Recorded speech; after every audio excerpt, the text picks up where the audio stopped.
So good evening. Thank you for having me. I want to thank Larry and Carla for inviting me to speak tonight. And everyone, I've had a great weekend with the Liberty Tour, and I know I've met a lot of you, and some of you I'm sure will be new faces I'll be meeting tonight. So thank you so much for having me. I'm sorry I'm late. I want to, first of all, I want to start off with a little bit of background. So I kind of wanted to know how many of us here tonight were involved in the SB 277 referendum. There. So a few, yeah, a few people that were involved. So this is geared toward a lot of the frustration that I found with a lot of the people that were involved in the referendum. So I'm just going to give you a little backstory here, and please forgive me because I'm going to read some of this, because if I don't, I'll be here all night. I had a friendship, an online Facebook friendship with a friend of mine who is a campaign consultant, and she contacted me a few months ago and asked if I would be interested in filing a recall against Senator Pan. And it was when the SB 277 hearings were going on, and I had been in the fight with Common Core for about 3 years, and I had developed some plans that I was very excited about implementing, which I think is going to stop Common Core. So it has more to do with processes in our government, how our government works, than dealing with political processes. So she asked me if I'd be interested in filing this recall. So I thought about it for about 35 seconds, and then I said, yeah, I think that would be a great idea. We have kids who are going to be vaccinated. After the first of the year, people are panicking and wondering if they're going to be able to stay in school or if they have to pull their kids out of school. There are some details about that law that doesn't start until the middle of 2016, but everybody's confused about it. It's very confusing, and everyone's upset and up in arms about it. So I thought that it was a very good idea to call this recall and see if we could do do something to stop the entire bill. I think just a little bit of something, calling attention to Richard Pan and stopping the legislator who authored the bill would also have some effect on the laws that he has written and some of the things that he's done in office, while in the Assembly and in the Senate. So so I did. I went ahead and filed for the recall, and I did all the background work, and I did all the, I put together basically a template. So it was initially supposed to be SB 277 recalls with an S. So that meant that we weren't just going to stop with Richard Pan. We were going to recall many senators and legislators across the state that we felt that have violated their oath of office and their contract with the people.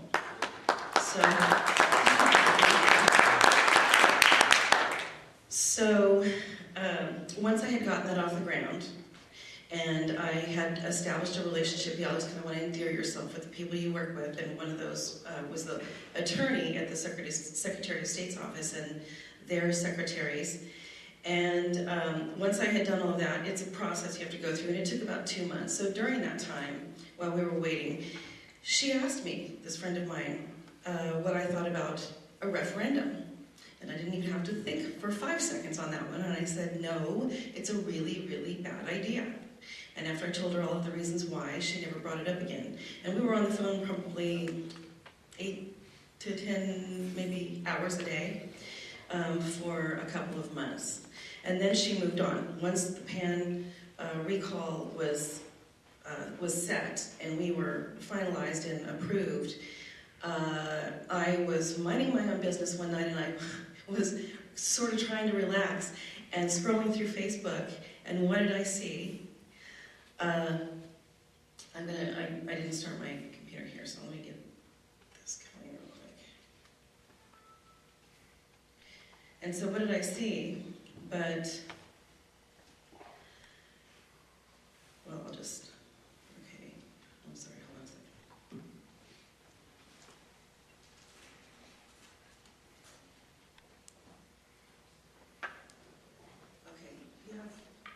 Slide 2. SB 277 referendum.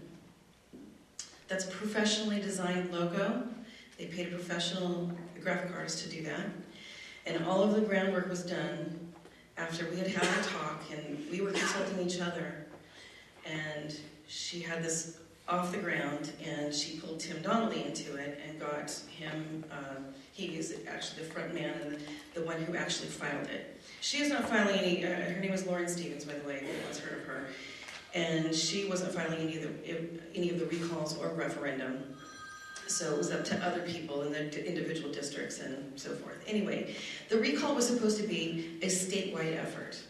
All of the resources that went into the referendum were actually supposed to be, that was part of the plan. We were supposed to all be pulling people in to support us on this recall.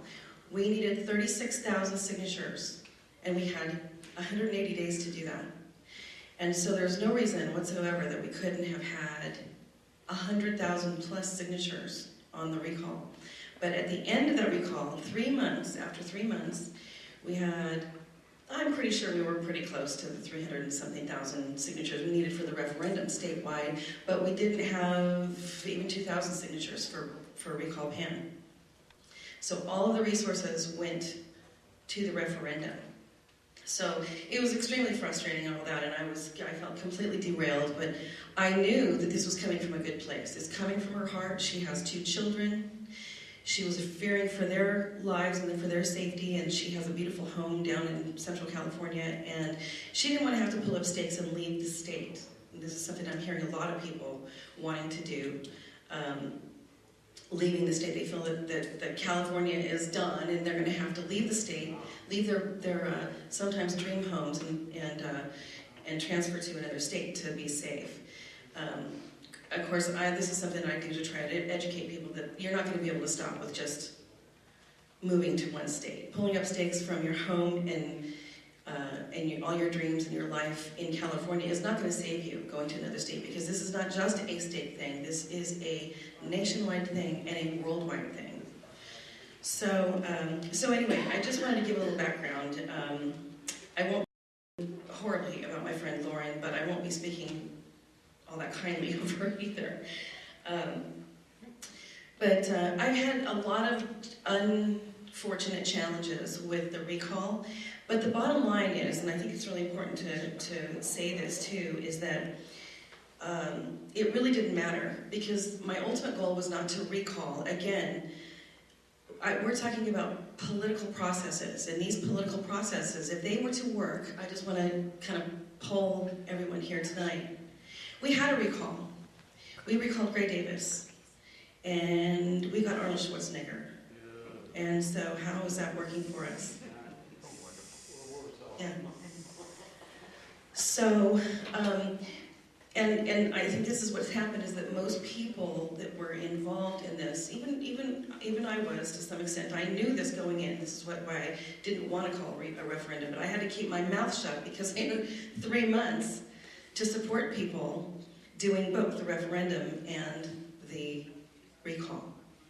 So, anyway, back to minding my own business, scrolling down into Facebook. Again, minding my own business on September 27th. This was the day before the referendum was due. That was the last day, its deadline. And I'm scrolling through Facebook, and what do I find? Number 3. SB 277, well, it's, it's my friend Lauren had filed for a parental rights amendment to the California Constitution. Okay, so I'm hit by yet another crazy train. So, realizing that the referendum was going to fail, she filed this, and it actually is a real legitimate campaign, which starts with petitions in January. Okay, so, and here's the proposal. So I wish we could see that a little bit better, but, so, this whole movement of highly motivated people, And again, the volunteers that I was counting on to do this for 90 days, they all my resources had gone into the referendum. And the thing that bothers me so much is that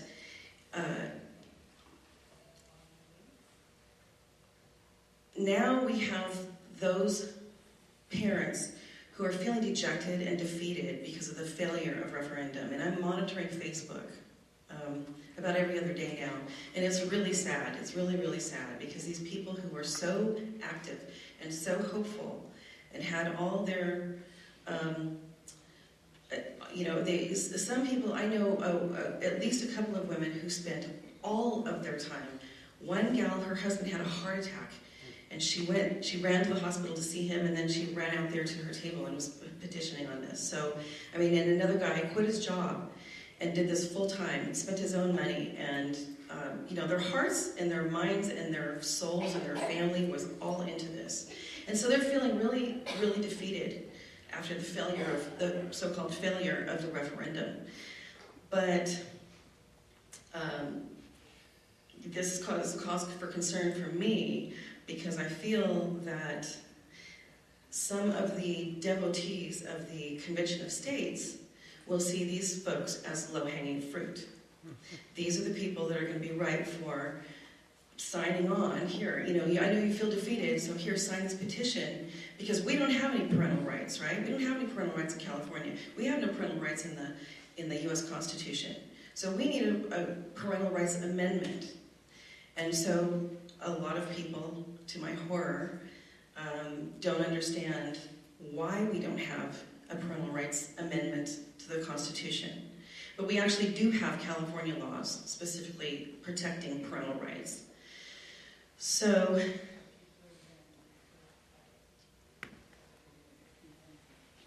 okay, oh, that was good, thank you. So, okay. I'm sorry, bear with me. I thought I would have a clicker, and I don't, so.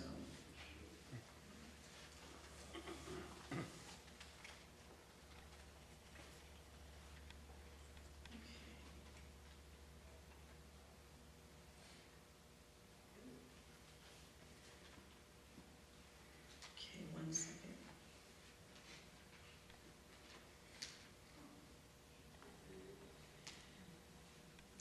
Somehow I got ahead like 15 pages, and I can't do that. Well, I need the slide actually, so hang on.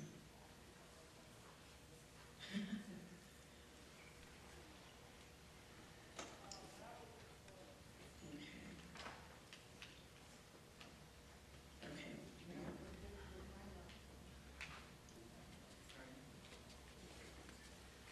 All right.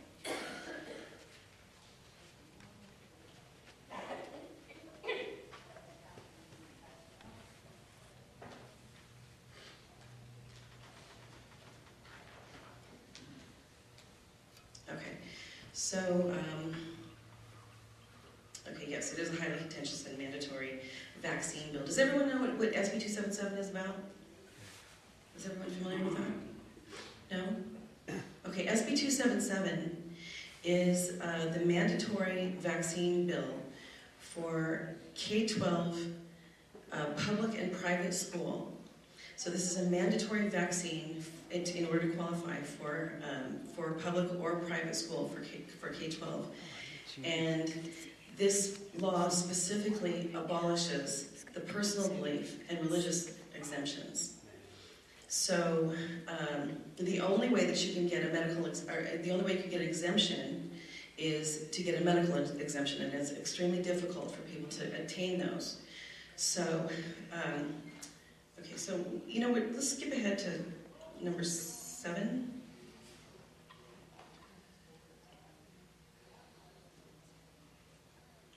On the wrong way.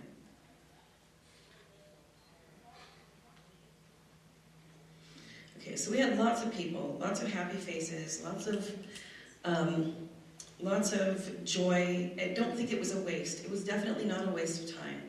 A lot of people went out and, like I said, they spent, their almost every waking hour, and many of them would just bypass a lot of their birthday parties and anniversaries and things like that in order to be out petitioning.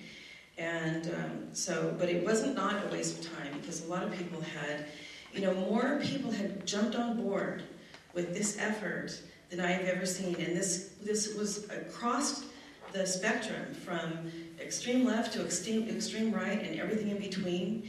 It was not a racial thing, so we have, it's anyone and everyone. Everyone was concerned about this, so it was really a great thing. And also, these people reached out to individuals that were actually totally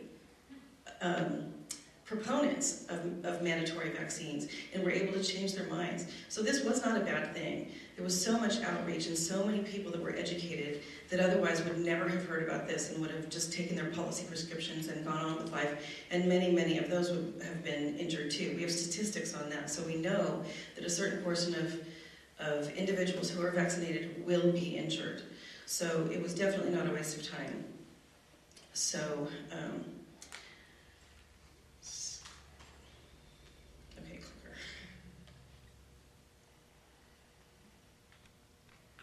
Where are we? Okay, so anyway, 10? Okay, so that left a lot of people saying, what do we do now? Okay, what's next? What do we do? So, let's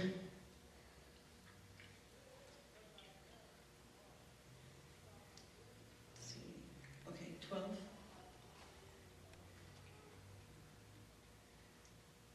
Okay, this is more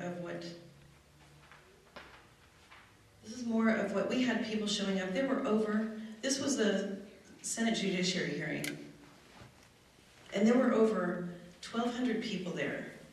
And of course our news reporters, our lovely media, like to make it out that we had a couple hundred people out there. And they would go out where the crowd was sparse and take pictures where the crowd was sparse. And we had backup pictures. We had all kinds of people taking pictures out there, and it was a sea of red. Everyone who drove up here from all over, up and down to Sacramento, with their red t-shirts on. It was just a sea of red, so it was an amazing show. And that wasn't the only hearing, there were several of them, but again, this bill was rammed through, and not our usual processes, so this is so hard with this section. That's me and Debbie Boccialupi. That was my first banner, statewide Senate recalls, and that's exactly what we were supposed to do, statewide Senate recalls, but that, we had the kibosh put on that, so.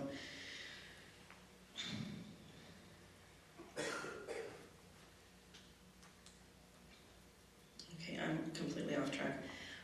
There's some slides on here I really want you to see. Okay, this is a really good one.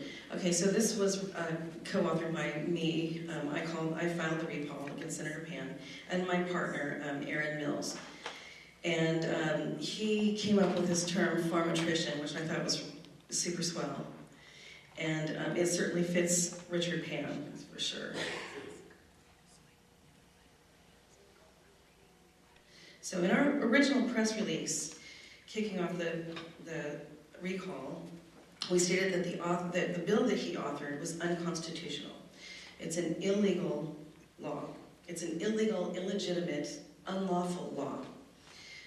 To effectively accomplish what we set out to do, a campaign to recall the author of the bill was all that we needed. Essentially, everything Richard Pan had done in office under his contract with the people, created when he swore to uphold and defend the Constitution, would be undoable if it were just this one thing. But there were plenty of other violations under that contract. So why was this referendum a bad idea? Speaking purely in terms of political processes, had the requirements been met, and had it been up for a special election,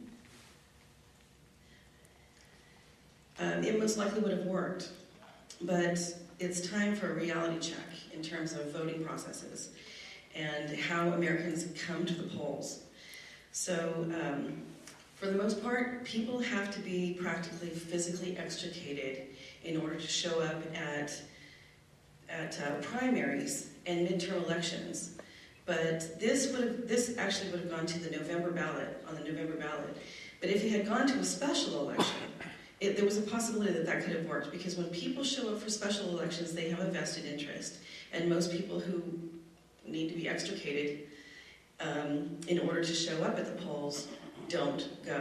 So it would have been a slam dunk. Okay, but even if it had been a slam dunk, would that have been a good thing? And no, it would not have. So for the sake of liberty, we can't keep looking for easy way out. We can't continue to do the same thing over and over by the same political processes and expecting a different, properly controlled, better result. Politics and government, I think this is really important too, politics and government are not synonymous. And I think it's really time that we all sort of face the fact that politics and government are not synonymous. I really kind of want to ingrain that, because this is what people think of politics. My parents think that I'm so wound up in politics, and I'm really not. I'm in love with the Constitution. I'm in love with government, the way it's supposed to be run. I have an affinity for that. I have a sort of coming up on hatred of politics. I don't know if anyone feels the same about that. Am I hurting any feelings? Okay. So, and a referendum in this case is bad for liberty.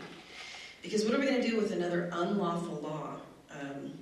We're gonna stop this unlawful law with another unnecessary and therefore unlawful law to cover up a bad law.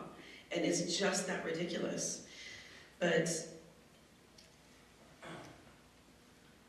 when we do things like that, we're not really getting to the core of the problem. We're not fixing the core that created the problem in the first place. We need to tie the hands of ambitious political or politicians who acts in the, there we go.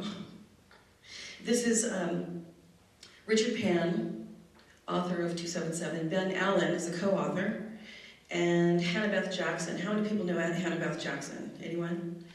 Okay, she's the piece of work. She was the chairwoman on the Senate Judiciary Committee and slammed all of the Republicans when they asked legitimate constitutional questions. And if you go and listen, we really invite everybody to just go. You can go to YouTube and you can just type in SB277, either SB277 recalls or Senate hearings, and the Senate hearings will pop up, and the Senate Judiciary hearing was the one where she chaired, and it is unbelievable. It's definitely worth your while. Everyone needs to see what's going on in our legislature. It was a travesty. So she's on my list too. I hope that doesn't break any hearts. So, okay. So why would we want to take, and this is really important, this is why it's such a bad thing. Why would we want to take an unlawful, unconstitutional law and give it to the uninformed, low-information voter, among which many of the parents of the 97% vaccinated children in public and private schools are likely voters, and they're likely vaccine proponents, on a November ballot in a presidential election year when voters actually do show up at the polls. Is that 19? Yeah. And that's aside from the fact that we, the well-researched, well-informed tiny minority of us in opposition, are up against the advertising and propaganda machines from the pharmaceutical industry. And they're completely unlimited in their resources. And by the way, that is the second largest industry on the planet. So not very good odds. So we need to be grateful that it didn't get on the November ballot, because it would have virtually guaranteed that this unlawful law would have been voted in by the uninformed voter, and then we would have had to go through a completely different process to stop it. So, and I really love the way I wrote this here, and I should have followed this, but it guarantees an unlawful law would have been solidified into California law by the majority vote of easily manipulated, low-information, pharma-conditioned voters. And anybody watch news, any of the newscasts on any channel, you name it, and there is one pharmaceutical commercial after another. You name it, it is on TV. I consider myself fairly well educated, of, I suppose, adequate intelligence, and I've lived over half a century as an American since the day I was born. That's me. I did that for a reason. That's my dad. Look how slender he is. In 1961, he was 21. My parents have been married for 55 years. Okay, so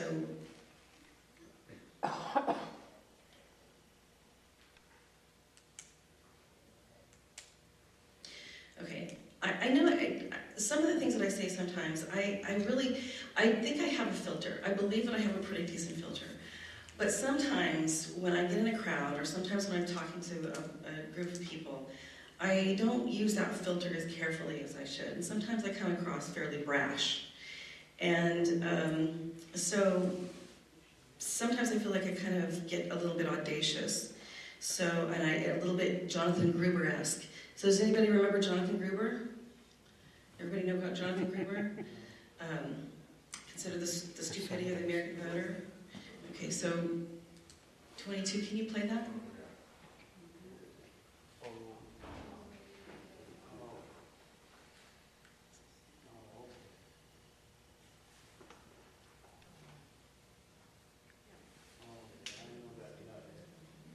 Yeah, it's pretty audacious, and he's still held in pretty high regard, believe it or not.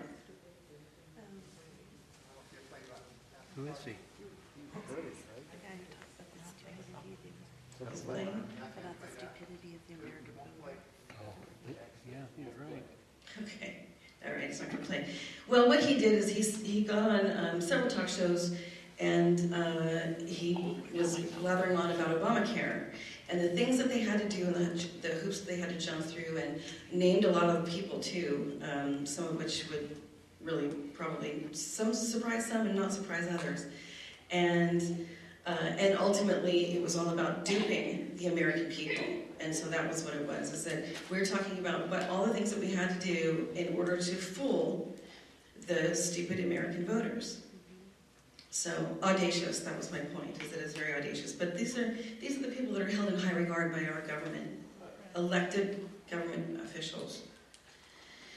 So, what makes me think that I can talk all this smack about all these people?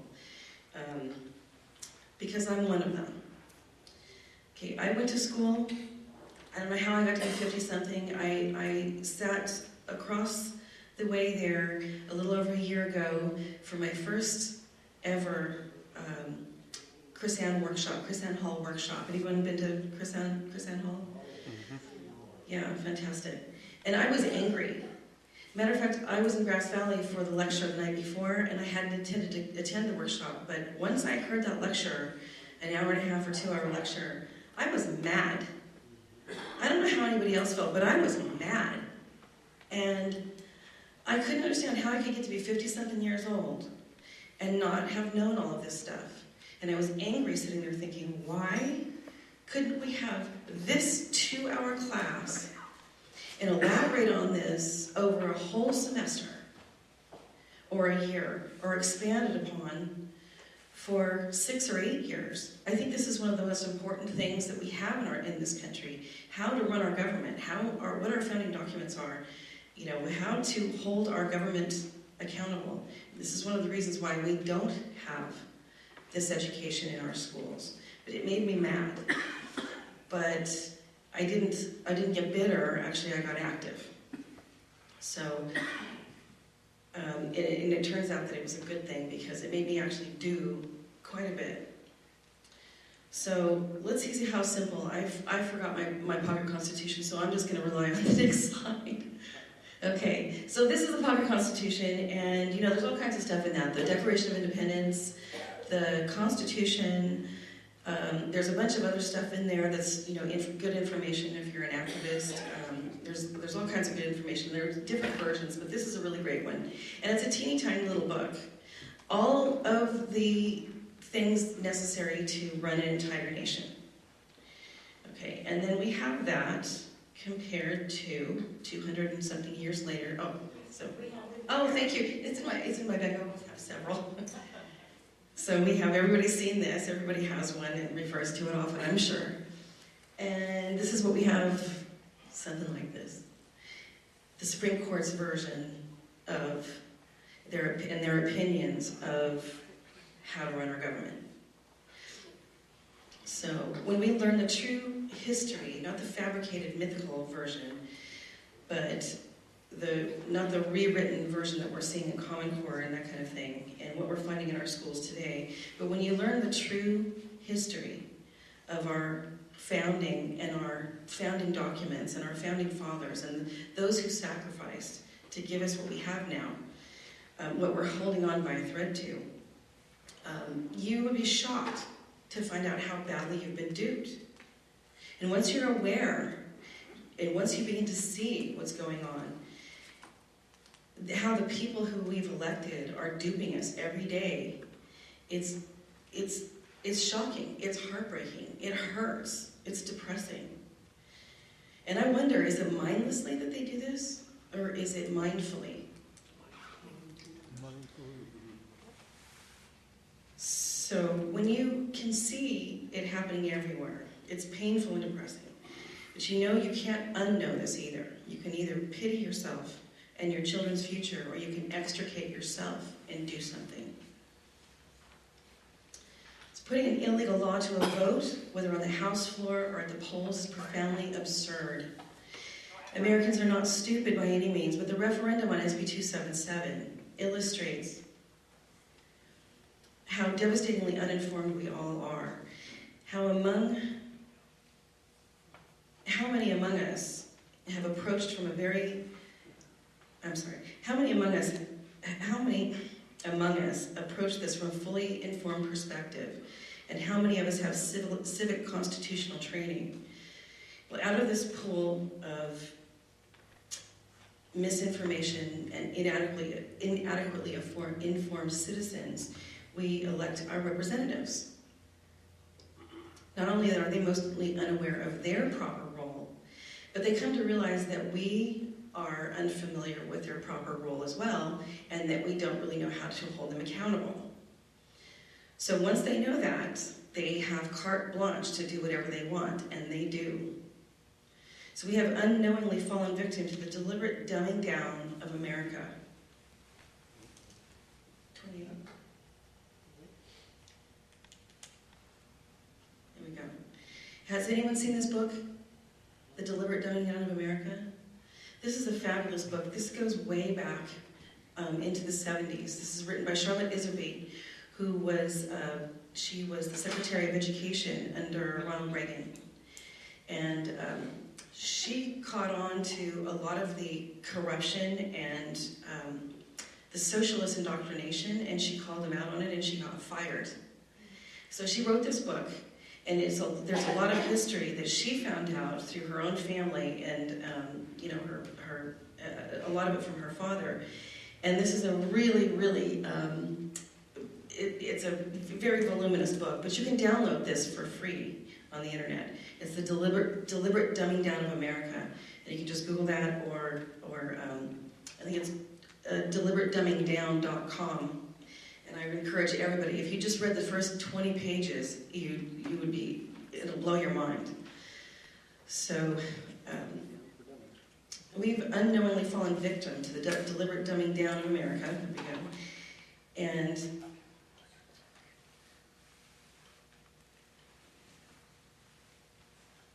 this is a construct of the methodical, diabolical, progressive agenda created by the grotesque, power-hungry United Nations and adopted by the U.S. to beat American liberty out of our citizens and train up a compliant producer class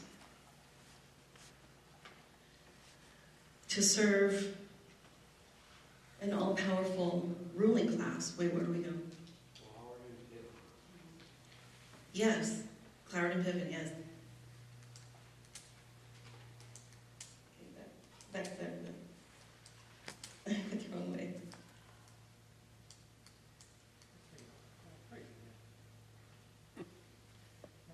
Okay, next time we're bringing a clicker.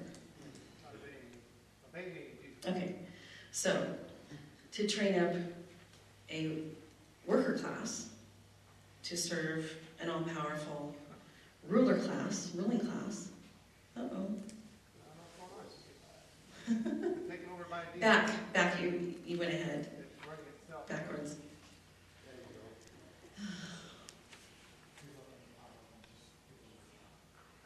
I should. It's all perfectly synced and timed. I've only been working on it for a month. This is new too, so by the way, so thank you for putting up with me.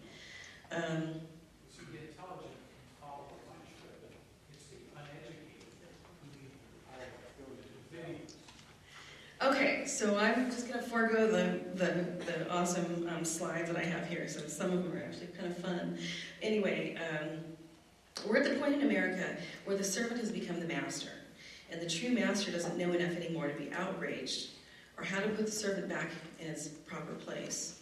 As an example, pretty much everyone here is dealing with this, even most homeschoolers. Then we have children and grandchildren in schools, and we're experiencing Common Core. Has everyone experienced Common Core? Oh yeah. So never in the history of our founding has there been a national law enacted on the entire country bypassing Congress until Common Core. And most people don't realize this. And a lot of the proponents will say, oh, but it's just state-led. It's all state-led. It's not Fed-led. It's state-led. For most teachers, admin, board members, district trench people, this response is a function of the federal, it's known as the professional development of our teachers and admin and our boards. And it's a lie. There is nothing at all state-led, never has been, never will be, anything state-led about Common Core. But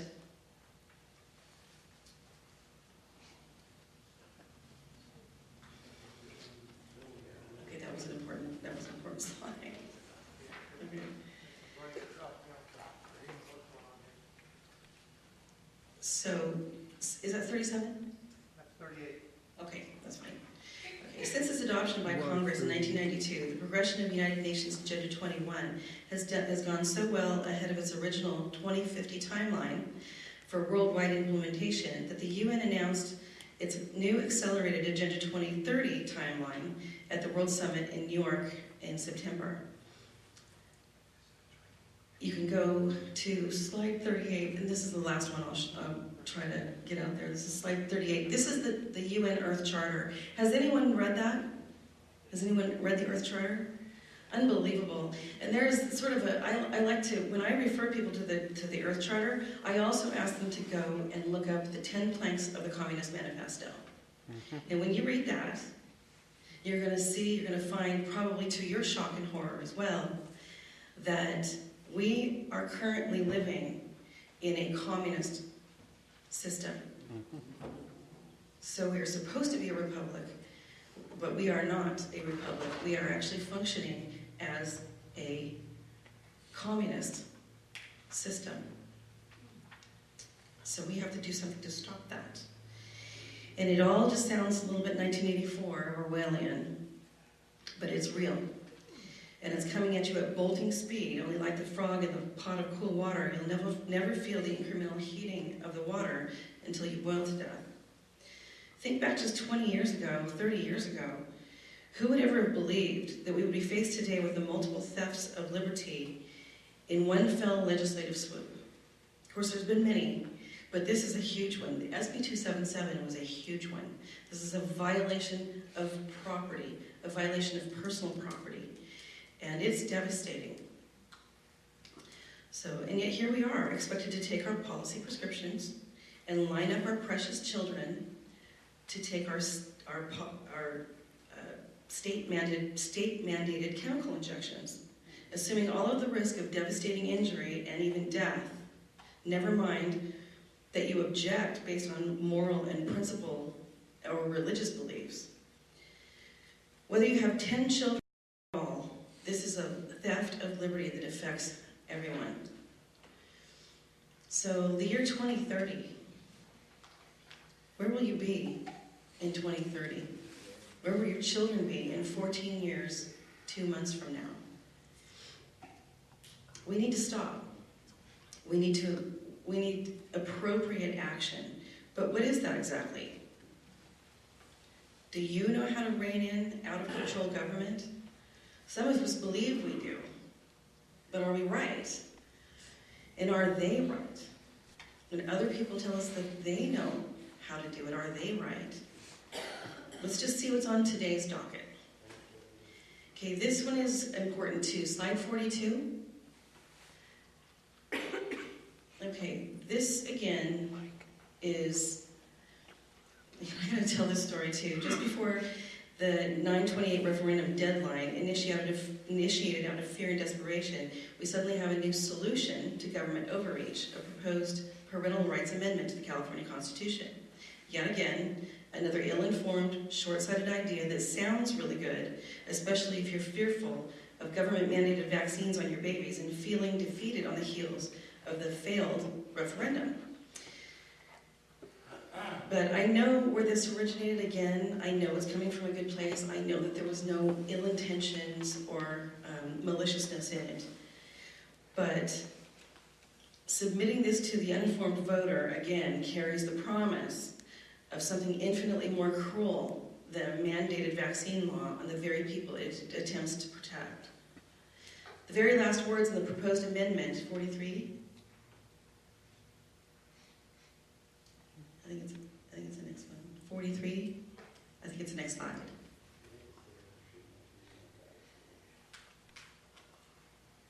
Yeah, there we go. So the very last words in that proposed amendment demand complete and thorough protection of all parental rights, which absolutely, positively, may not, cannot, shall not be infringed. I know you can't read it, but that's what it says right there. Section D, letter B. These rights shall not be infringed. Okay, in the author's, it's really cute. In the author's own words, the idea is simple. This is what she put in that, yeah, there we go. No matter. Yeah, the idea is simple. Under current law and our current Constitution, we have no parental rights whatsoever. Not only do we demand those rights, but those rights shall not be infringed. So who exactly are we demanding these rights from? And where do they get the authority to grant us our rights? The above statement is only true if rights come from constitutions, and they do not. Rights are endowed by our Creator, not by men or constitutions. This is ridiculous, of course, when we think about it. Yes, we do have rights. True, it's not written down in the U.S. Constitution, but neither is breathing or heartbeats. And you have the right to live in the skin that you were born in. But in fact, it is actually written in California law. I've made the argument often using the Second Amendment as an example. This amendment, too, clearly states without qualification, shall not be infringed. Period. Regardless of what anybody feels about the issue, the right to defend one's life, liberty, and property is an unalienable right. No one can take out a lien on your rights. Unalienable means it is as inherent to your person as your very breath, your heartbeat, and just because it isn't written down someplace doesn't mean you have no right to it. Do we need to enumerate the unalienable right to these bodily functions as well? No, we do not. The rest of the language in the Second Amendment, a well-armed militia, all able-bodied persons, being necessary to the security of a free state, the right of the people to keep and bear arms is very clear. Even the Supreme Court agrees that it is the right of the individual, and there are other arms to bear too, yet there are currently over 23,000 state and federal laws and regulations relative just to guns. So do we really want to have every conceivable right as a parent to choose the birthing, care, rearing, education, medical attention, and decisions, every aspect of life, as inherent as our very breath, to be run through the scrutiny and thought mills of every legislative body and unelected, unaccountable regulatory agency imaginable? Because that's what this does.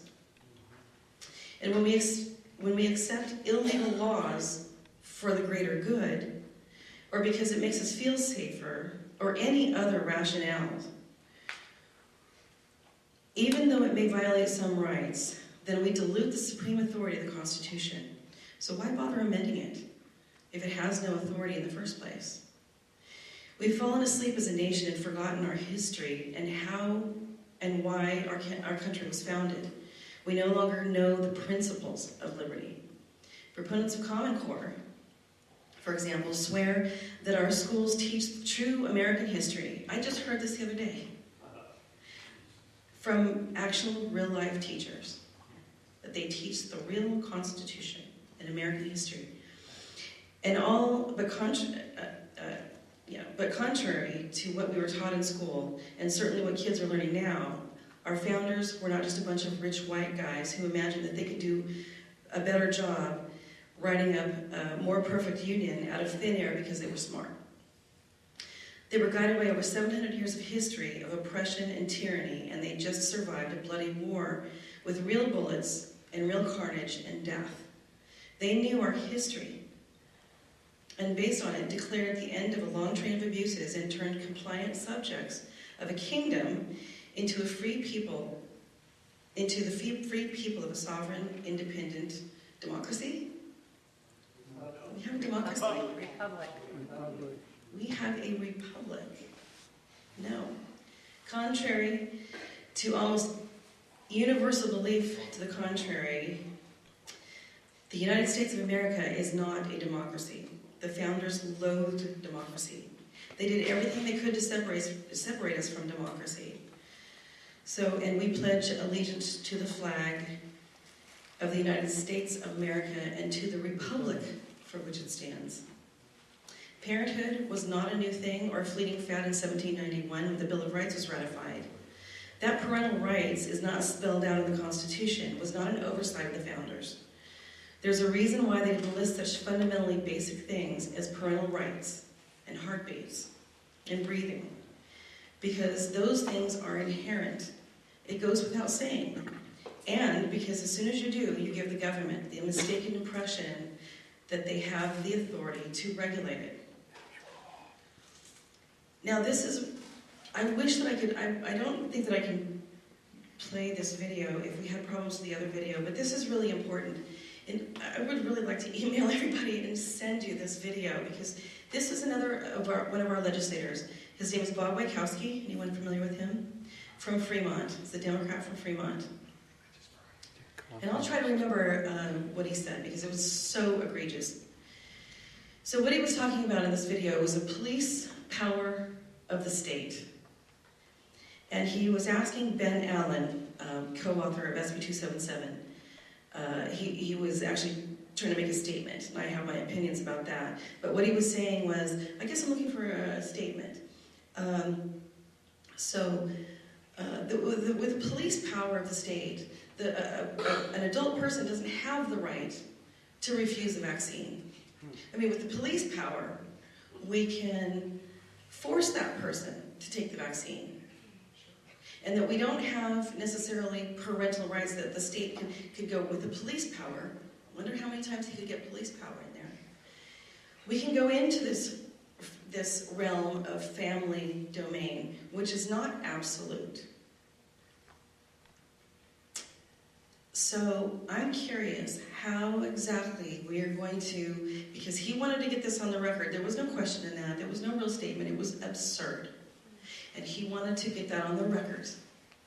And we're talking about police power. And one of the things that does to the listeners in that gallery, some of them looked at each other and others didn't wince. Because I'm not even sure that anybody really understood what they were hearing. But I'm just wondering how they're going to react when the police come. This is one of the things that I went through with my team on SB 27, or on the Recall PAN committee. And these are young millennials who are very idealistic still. Most of them are liberals, and most of them are opposed to the Second Amendment and guns. And so they were asking me what my plans were if this went through and yada yada. And I said, well, I am welcoming the government. Welcome to come to my door and try to vaccinate my child at the end of my shotgun. And I recommend that everyone else do the same. And if you are not well armed, I can assure you, with this kind of thing going on and with this bill having passed, if you're not willing to meet them at your door with your shotgun, they will be coming to your door to vaccinate your child at the end of their shotgun. So, we must be informed. I have a real short little quiz. It's called Does the Constitution Work? And those of you who've seen Chris Ann know this. Many of the people that I speak to often do not, they've never heard Chris Ann. And so you may appreciate this little quiz. How much do we really know about the Constitution? Does the Constitution give us rights? What else does it do? Do you know how many articles there are in the Constitution? And are they rights? It's surprising how many people believe that the articles in the Constitution are rights. What good is a right if we're not even sure that we have it? And if we can't define it, how can we defend it? Does the Constitution work? And I submit to you, no, it does not work. The Constitution of the United States is a written guarantee that in this country, every person has that guaranteed protection of natural rights. Ink on parchment will do nothing for you. It can't stand up in your doctor's office or school board meeting or at your door at gunpoint. Or threat of CPS kidnapping, because that happens too. And it can't shout on your behalf, I will not comply. It can't. It's a piece of paper. We must do that ourselves, you and I. We must do that ourselves and learn our history in order to prevent repeating its mistakes. You must preserve your liberty to exercise your rights, or essentially you don't have any. It's not the Constitution, it's your Constitution. So to wrap it up, I wonder if we can get to slide 50. Oh, there's Bob Wachowski. He's on my list too. He's one of the primary ones on my list. Anybody know Lorena Gonzalez? No, Assemblywoman Lorena Gonzalez, okay. Look her up too, she's on my list too. So,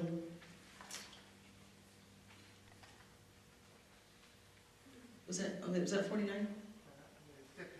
Oh, it was 50, okay. So anyone who believes that they need a doctor's signature on a form in order to refuse a state-mandated vaccine, that standard of medical care means competent doctors, that mandated vaccine programs are individual state initiatives, no they are not, that Agenda 21 is about eliminating inequity and scarcity, controlling greenhouse gases and climate and delta smelts and polar bears and ice caps, that Common Core is just a set of standards to improve student success and not the delivery system for a socialist indoctrination, that the deliberate dumbing down of America is just a conspiracy theory, that we can stop abusive, unlawful acts of government by political processes like a referendum or a recall or a vote, that simply stopping the bad thing fixes the bad thing that made the bad thing, that the police power of the state as business as usual could never happen in America, that amending the Constitution will secure the protection of parental rights or any other rights. In fact, anyone who values any of their unalienable rights and is not completely outraged by the proposal of a parental rights amendment, anyone who doesn't believe that all of these things are 100% connected, just doesn't have enough information. I'll admit this to you, I'm a radical. I did that in pink because it's my favorite color and I thought it might soften the I'm a radical in case someone stumbles upon it and thinks I'm a terrorist. I'm a Christian, I'm pro-life, I love babies and grandparents, and I don't want to see people dying at 65 because they've lived their usefulness. Someone asked me if I'm talking about a revolution. No. We've already had one of those. If the problem were really that our chosen form of government wasn't working, we have instructions and the blessings of our founders to throw it off and start another. We, the people, as creator of the government, have all of the power to do that. The government we now have in place does not even resemble the government as it was intended. But do we know why that's true? Do we know how that's true? Do we know how we got here? Before we go throwing anything off, shouldn't we give this one a proper try? If we think not, can we define why not? Somebody will say, all I know is we want our rights. But most of us cannot even define them. We need to go to that, we need to do that first in order to decide where would we even go from there.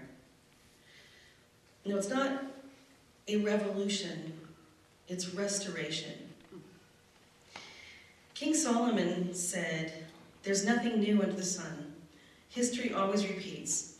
And if we don't know our history, we're doomed to repeat its mistakes. Never in the history of the world has there been any flourishing form of government that survived more than 200 years. We are now at 239. We need to fix this now, because history proves that the alternative to this more perfect union is anarchy, oppression, and slavery. Daniel Webster said, hold on, my friends, to the Constitution and to the Republic for which it stands. Miracles do not cluster, and what has happened once in 6,000 years may not happen again. Hold on to the Constitution, for if the Constitution, the American Constitution, should fail, there will be anarchy throughout the world. What would you not do to save your child? I'll tell you what I would not do. I will not stand by and do nothing while the government comes to steal your child or your rights. I will climb through brick walls to save your child and to save my child.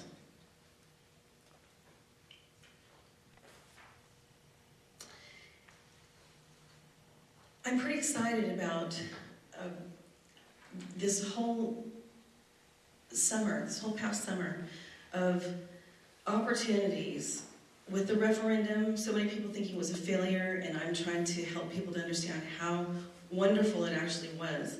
Yes, we need to thank our lucky stars and thank God Almighty that it didn't get on the ballot. Do we all understand why that is would have been a really bad thing?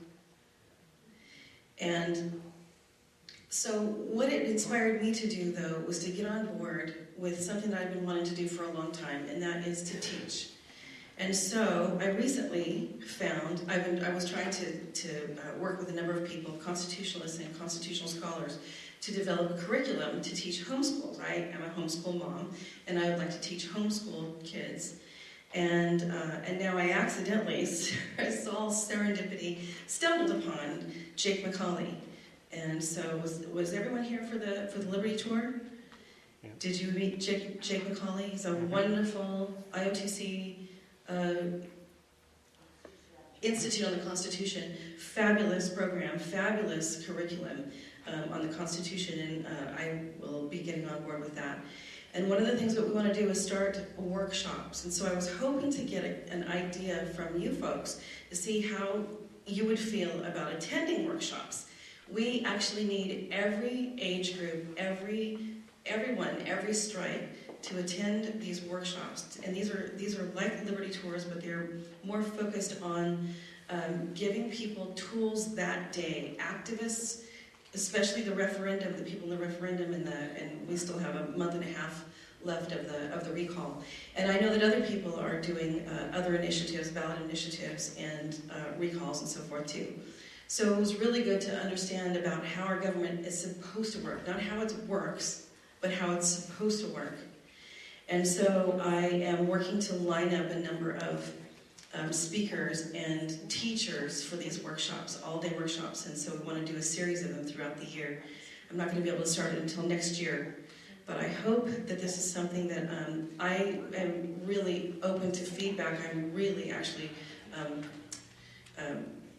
your comments are coveted. Actually, I really would like ideas too, and how I've gotten some really great ideas from people who have attended workshops, and have put on seminars as well. It's been very helpful. So I'd really love to hear from all of you.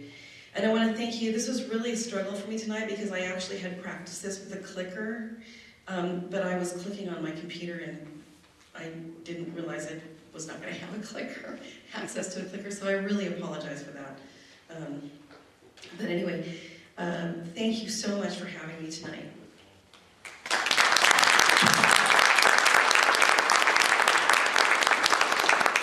Anyone have questions? I know some people had questions about the recall and referendum and so forth. Anyone have questions?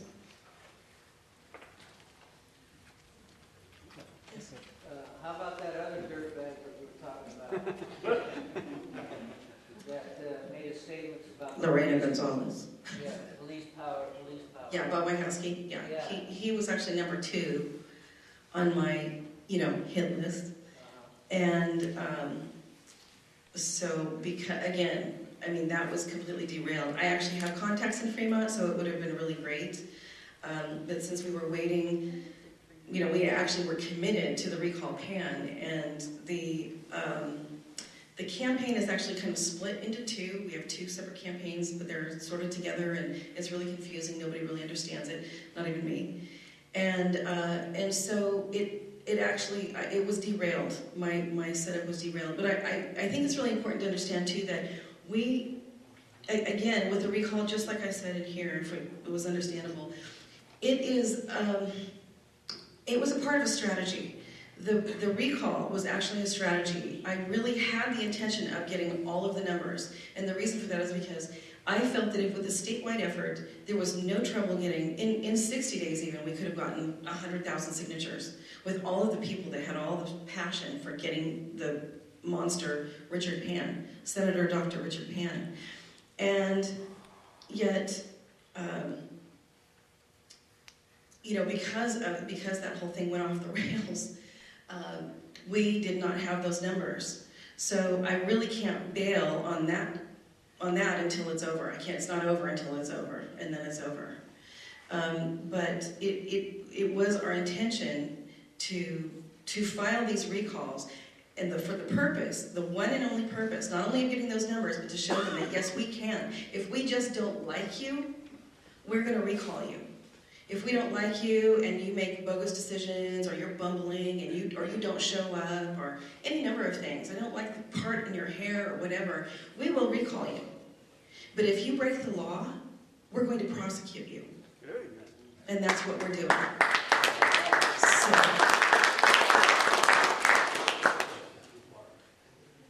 But he's next. He's not out of the woods. Yeah, something's going to happen with Bob Wachowski, Lorena Gonzalez, Monty. Somebody down south wants Vidac. Who do you like for recall? I was just wondering why Lorena Gonzalez is on your list. Have you seen her? Well, I've had some interactions with her. I'm just curious what your interactions have been with her. Are you friends with her? No, not at all. Okay, because I don't want to say anything bad about her. She's a piece of work. I'm not quite sure how to describe her. She is belligerent. She deliberately diminishes, sarcastically speaks to the people who are presenting to her or who are opposed to her opinions. She's extremely racially motivated. And I don't care, again, to me, and I've said this before, actually I got beat up a little bit one time for writing a letter to him. I thought it was a pretty good, Judy read it, and I think Jan read it too. I wrote a letter to Ami Berra because he keeps sending me, he's begging for money. And I got tired of these things, asking for money for this, that, and the other thing. And I wrote him a letter saying, you know what? We probably are polar opposites in terms of ideology. And I am a conservative and you are not. And that doesn't matter to me. What matters to me, it wouldn't matter. Left, right, white, black, purple, polka dot, whatever your stripe. I don't care as long as you are constrained and can keep your activities constrained and you are representing the people. The role of the legislator is to stand between the people and tyranny. And they are creating tyranny. So So, to get back to Lorena Gonzalez, she is a person who plays to the camera and panders to her constituency. And I would venture to guess that I'm just kind of wondering, another one who's on my list too is Isidore Hall. Isidore Hall is loosely related to my family. He's a good friend of, his uncle rents a room in my house in Elk Grove. And so it might become a little bit sticky, but here's one of the things that he said in a different hearing, in one of the SB 277 hearings. He said, he's from Compton, by the way, Compton. So the 99% of the people in my the people in my district support this bill. So if 99% of my district is wrong, I'm going to stand with the 99% that's wrong. And I said, what's wrong with this picture? Is that the kind of government that we have? Because if 99% of the people in his district didn't know information that Isidore Hall fell into after this bill was introduced, and it came to his attention just hypothetically, this could never happen, but hypothetically, Isidore Hall came into information that there were definitely components in this vaccine, or in one of the mandatory vaccines, that would definitely kill 60% of his district. Kill them. But 99% of them are out there with torches and pitchforks, and they're saying, we want mandatory vaccines, we want protection, we want good health, we want this vaccine, this mandated vaccine mandate. Is that the kind of government that we have? Where we have 99% of the district that can push our legislators, who again, their proper role is to stand between the people and tyranny. And yet he's going to stand with those 99% that are wrong. And the reason I use this analogy is because I'm going to ask you, I'm not saying anything here about those people in that district, but what percentage of the residents of Compton, would you imagine, are fully aware and educated on and well-researched on the safety of vaccines? None. Zero. 0%. Maybe something slightly above 0%. So, he's on my hit list too. So, yes. The main issue here for me is not the vaccines themselves. That's a whole other issue. That's up to the parents or grandparents for the children. Right. It's the fact that it took away the The parental rights. the personal belief rights. It's your personal belief. And that is a constitutional issue. This law is unconstitutional. That's right. That's the big This right is unlawful, it's unconstitutional, and therefore it's unlawful. So no law contrary or repugnant to the Constitution can be valid. So, where we come from, that's called nullification. So we don't want to take an illegal law and run it through a series of political processes, because what we're doing is it's absurd. It is absurd. It is the biggest absurdity. We are giving credence to an absurdity. We are taking this illegal law. It's like they could say, well, think of the most ridiculous thing you could possibly think of, and just in case it's not mandatory vaccines. Think of the most ridiculous thing you could possibly think of, and then work that into legislation. They're going to do it. And that's what's happening here. We see the president doing this all the time. We see the president doing it. We look at the things that he does, and the people say, I'm really not a potty mouth, but I like to say that we get the bitching done, because our media goes out and panders to their audiences as well, and we say, oh, he's doing this, that, and the other thing. He's doing this, and this, and this, and it's just like, how can he do this? He's doing this, and he's doing this again, and now he did this yesterday, and he's doing something else today, and he's going to do something else tomorrow, and you want to know why? Because he can. He's doing it because nobody is holding him accountable.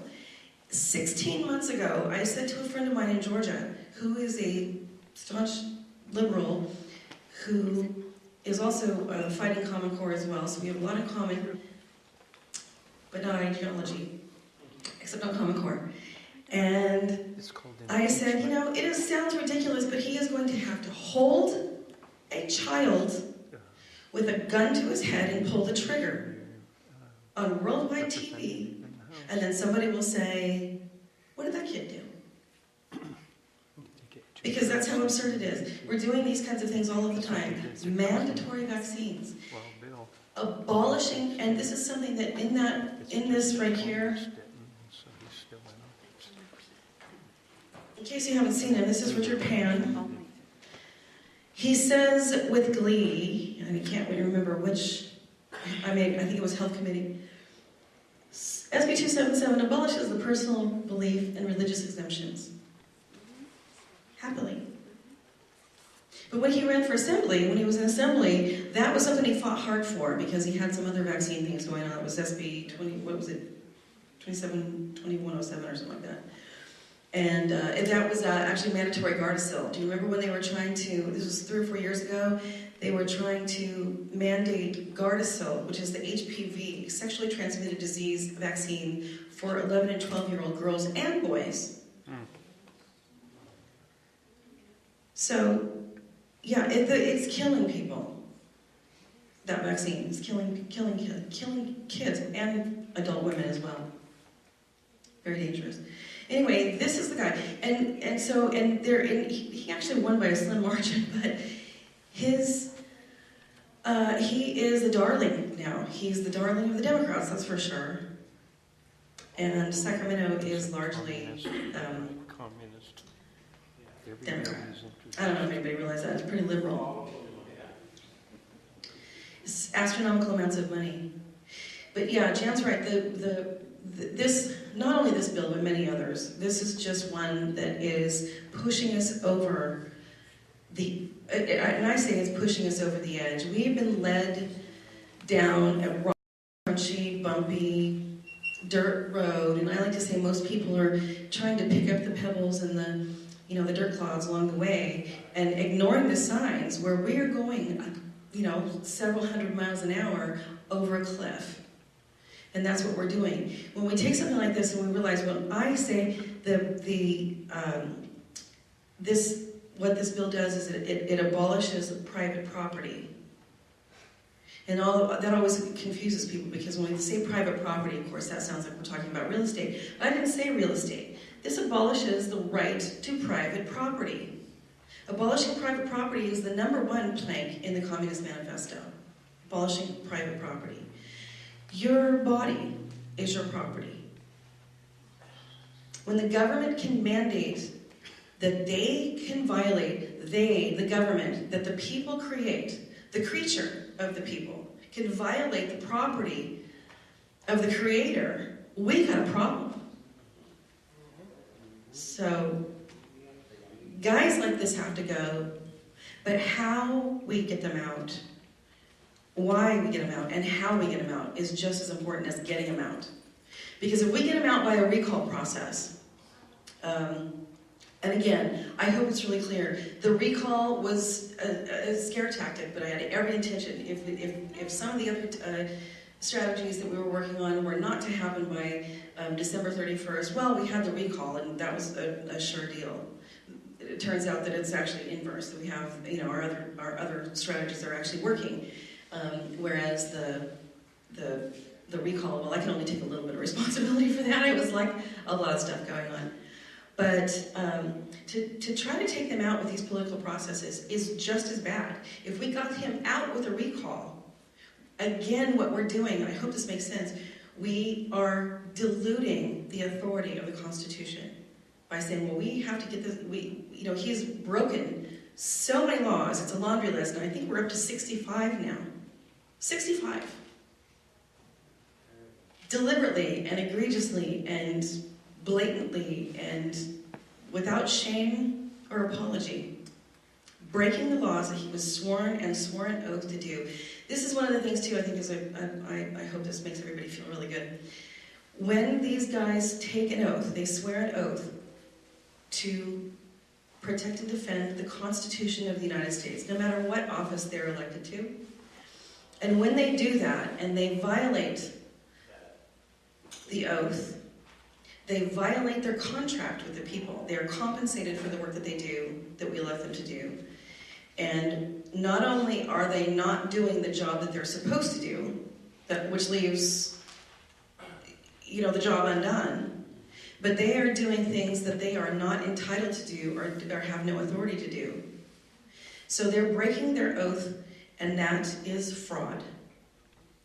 When they swear an oath to the Constitution, they are swearing that they've either read it and understood it, or if they break their oath, maybe they read it and didn't understand it, or maybe they didn't read it at all, in which case both of those things are fraud. But if, like some, and we're testing them, go ahead and they're intent on breaking the Constitution or breaking the law and violating the Constitution, if they've read it and understood it, and again we're testing them, then that is treason. And I don't know about you, but if I break the law, drive without a license, hit a pedestrian and run, any number of things, commit murder. What other egregious things have our legislators done? Let's just kind of equal them. If I broke one of those laws, I'm going to prison. Why is it that we want to... And I'm telling you, I will ask people, all the time I will ask people, people that I imagine are smarter than me, because I think everybody is, and I'll ask, why are we not prosecuting him? Why are we not getting him out by the law? Why do we not have the sheriff go in and take him out in handcuffs? Wouldn't that be wonderful? Why not? Oh, we have to go through these processes. Oh, well, we have proper procedures and blah, blah, blah, blah, blah. Well, what's the proper procedure for me? Railroad. I'm going to jail. So I can't stand for that. One of the first things I said when I very first found out about what was going on in Common Core, I knew nothing about politics. I knew nothing about government, I'm ashamed to say. I knew nothing about education, and my child was in 5th grade at the time. And, well, I knew where the school was, and what time he got out, and what time he was supposed to be there. But I knew pretty much nothing about government and how it was supposed to be run. And when I found out about Common Core, and I got deep enough to stand up in front of our TeaParty and talk to 40 people, the final thing that I said to everybody was, you know what? It does not matter if Common Core was the best thing since sliced bread. It's unconstitutional, and I can't live with that. So I'm not going to live with unconstitutional legislators who are charged with standing between me and an overreaching tyrannical government. They are not doing their jobs, because if they did, we wouldn't have the president that we have now. We wouldn't have our legislators in Congress and Senate that, I just read a book that's just mind-boggling. It's absolutely mind-boggling what they get away with. Things, insider trading and all that, are you familiar with that? Unbelievable, insider trading that Martha Stewart went to prison for. They do, it's just a matter of daily practice. Business as usual for them. So we have an elite class that we need to put back in their place, and I'm not a person who's fit for government. I think I would like to teach, but if anyone is, I would really love to have you give me some of your opinions and advice on starting up these workshops to teach other citizens how to keep our government under control. You got another one? Yeah. You say you're dealing with a lot of millennials, Yeah. right? So do they believe in the practice of nullification? They don't understand it. That's way too Too deep? involved, yeah. One of the things I know I'm amongst friends. My partner, Aaron, I spoke to quite a bit, trying to fill him in and educate him. He and his wife, he has a young wife and 2 little kids. And they're both 30, 31 and 32. And they seemed eager to learn, and I talked a lot about the process that I was going through, and it seemed to him and I soon found out, some others in my committee, that I was focusing on something other than the recall. And so when I was explaining to him exactly what we were doing, which is a lot of what I was talking about tonight, we talked for 10 or 15 minutes, and at the end of our talk, he'd say, "But I signed up for a recall." So Aaron, what's going to happen when you recall? What are you doing with this recall process? What is the ultimate goal? Well, we're going to get we're going to get a bad legislator out of office. Well, then what are you going to do? Well, we're going to replace them. We're going to get somebody else better in there. Oh, we get somebody better, and then all your problems are solved, right? Yeah, we've been there, done that. If that was a process that would work, we wouldn't have the problems that we have now. If our lawyers, if our attorneys, if our legislators, and this is another thing I learned in very early on in the fight with Common Core, is that we all assume that when we have a problem with our government, what we need to do is we need to go to our legislators and have them author a bill. So we have one bill. We have them author one bill to strengthen or mitigate another sort of bad bill or good bill or what have you, and then the next guy gets in and writes another one to mitigate or strengthen that bill, and pretty soon we have layer over layer over layer over layer, and I don't know how anybody feels about Michael Ferris, but one of the things that he says is, what are you going to do, nullify 250 million laws? Yes. Yeah.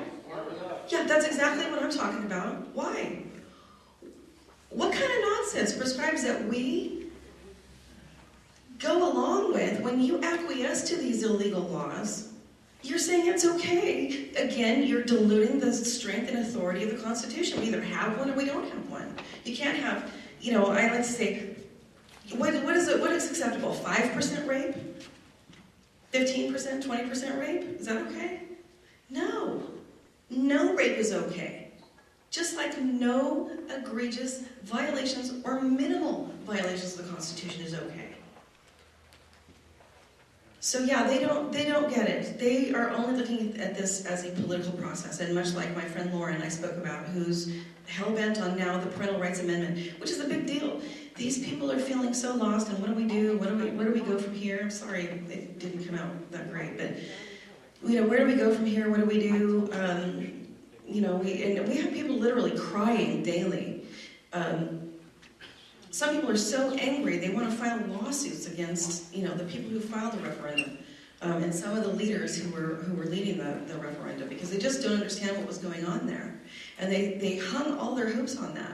And so those people are ripe for the picking for the Convention of States people, who will come along and swoop them up and say, "Here, sign this petition, and we're gonna restore your parental rights. We're gonna give you parental rights. We're gonna ensure that you have parental rights because we're gonna write it down in the Constitution." We do have laws. I've got actually, unfortunately, my friend didn't come tonight with law books that have the Constitution in it. I mean the California statutes that protect parental rights. So we don't need it written down in the Constitution. What I'm saying is we already have the natural rights. And they're stopping. That's right. That's right.